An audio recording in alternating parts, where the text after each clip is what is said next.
Hey guys, welcome back. Let's make a spaghetti strap top. For this project, we'll need the front and the back bodice block. Trace them out and also mark the bust point.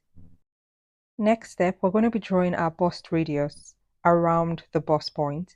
So I'm going to use my compass and measure out my bust radius, which is 8.5 centimeters. So just determine what your bust radius is, measure that on a ruler or a tape, and then draw an arc above the bust point and another one below the bust point. If you don't have a compass, you can use 3 inches from the bust point. So place a ruler at the bust point and then measure 3 inches below and 3 inches above.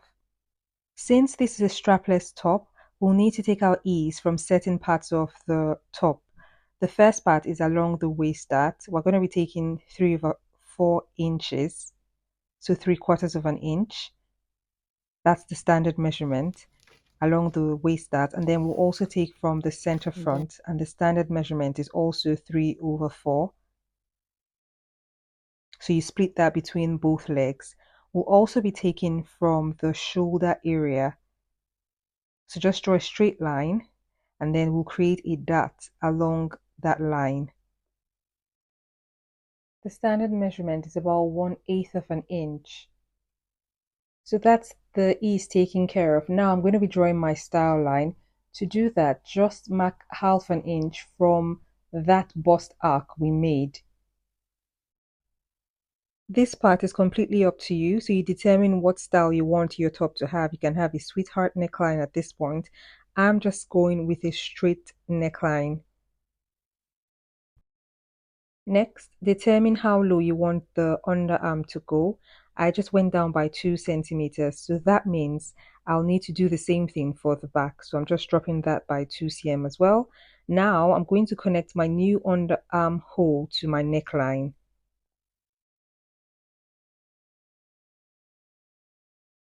I'm going to make that darker for you to see once I'm comfortable with it.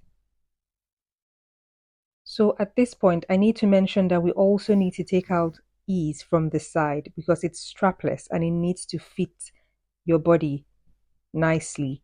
So just take out 1/2 an inch from the side.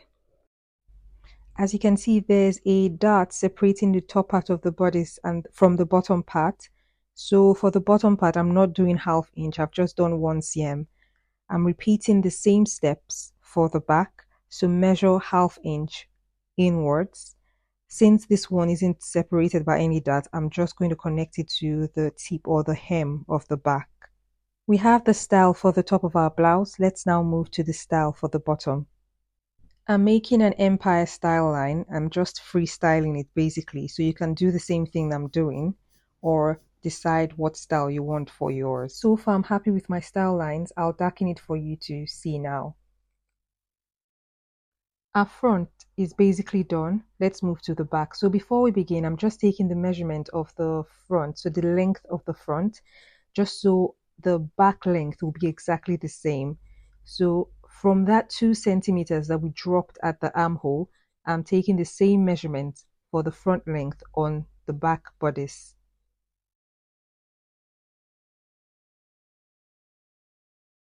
Right now, I'm just determining my style line for the back. If you don't want the same style, you can change yours at this point. I'll darken it for you to see once I'm happy.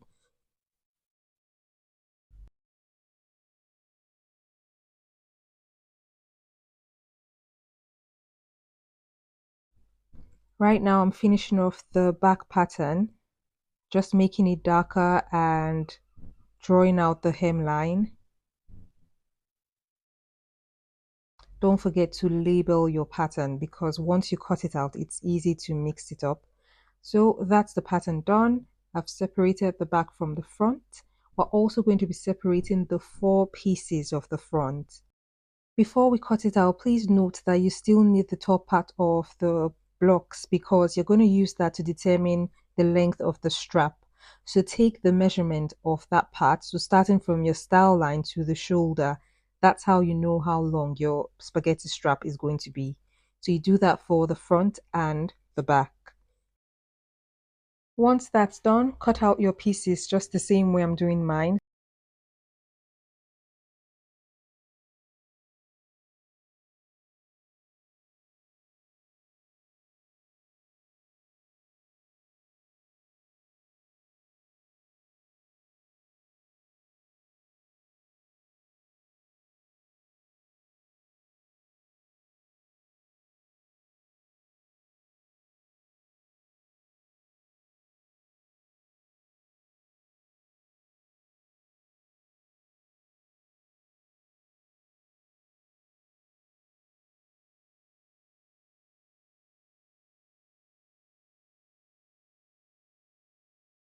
The final thing to do really is just smoothing all the sharp edges. So place the patterns on a fresh piece of paper and then smoothing all the sharp edges.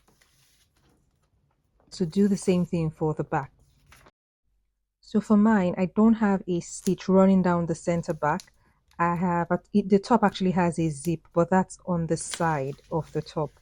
So it means that I joined the two back pieces together, just like you're seeing now. And that's the pattern done, guys. You have the top of the front and the bottom, and that's the back still separated. But like I mentioned, I joined them together before I sewed my top. I have made a mock-up of the pattern and this is what it now looks like. So just some things to correct. When I finished drafting, I didn't like the shape of the underbust here. So I corrected the pattern and then cut it out. So cut it out to look the way it does now. So I'm happy with the shape it has under my bust. I've also gone ahead to take out some gaping that was here. So I'm not supposed to have a stitch here, but because it was gaping, I've taken out that wedge. It sits flat now. So when I cut it, when I go back to the pattern, I'm going to take out the gaping here on the pattern. The final thing I did, I noticed it was a little loose here. So it was kind of sticking out or standing out like this. I took that in. So that's why you see it laying flat now. So this is the final look. All I have to do is add the gathers and the straps, and that's the pattern done. Here's the final look. You can't see this front style line because of the busy print, but the satisfaction I have is 100.